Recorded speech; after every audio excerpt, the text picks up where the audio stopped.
بسم اللہ الرحمن الرحیم۔ حضرات محترم، میرے بھائی بہنوں اور بیٹیوں، اس وقت مسلمان جس بلاؤں میں مصیبتوں میں پھنستے چلے جا رہے ہیں، مسجد اقصیٰ کے حالات، غزہ کے حالات، فلسطین کے حالات آپ کے سامنے ہیں۔ اب ہمیں کیا کرنا چاہیے؟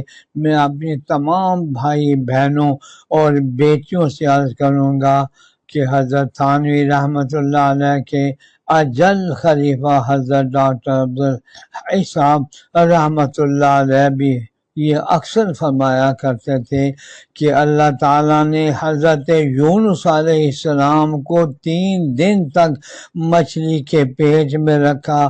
اب وہاں سے نکلنے کا کوئی راستہ نہیں تھا، چاروں طرف تاریکیاں اور اندھیریاں چھائی ہوئی تھی اور معاملہ اپنے بس سے باہر ہو گیا تھا۔ بس اس وقت ان تاریکیوں میں اللہ تعالیٰ کو پکارا اور یہ کلمہ پڑھا، لا الہ الا انت سبحانک انی کنت من الظالمین۔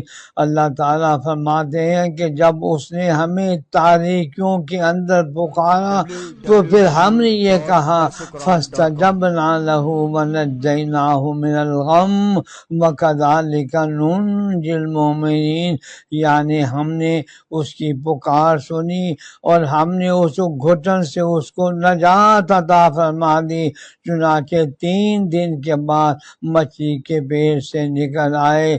آگے اللہ تعالیٰ فرماتے ہیں کہ ہم اسی طرح مومنوں کو بھی ہر مشکل اور تکلیف سے نجات دیتے رہیں گے۔ تو یہ لوگوں ذرا تم سوچو تو صحیح کہ اللہ تعالیٰ نے ہم مومنوں کو اسی طرح نجات دینے کا وعدہ کیا ہے۔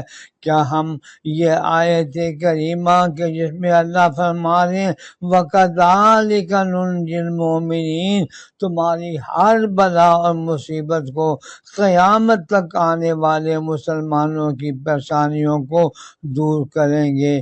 لہذا ہمیں اللہ تعالیٰ کی بارگاہ میں توبہ اور استغفار اور یہ کلمہ لا الہ الا انت سبحانک انی کنت من الظالمین یہ کثرت کے ساتھ پڑھنا چاہیے۔ اللہ تعالیٰ ہمیں اور پوری امت کو ہر پریشانی، بلا اور مصیبت سے نجات عطا فرمائے۔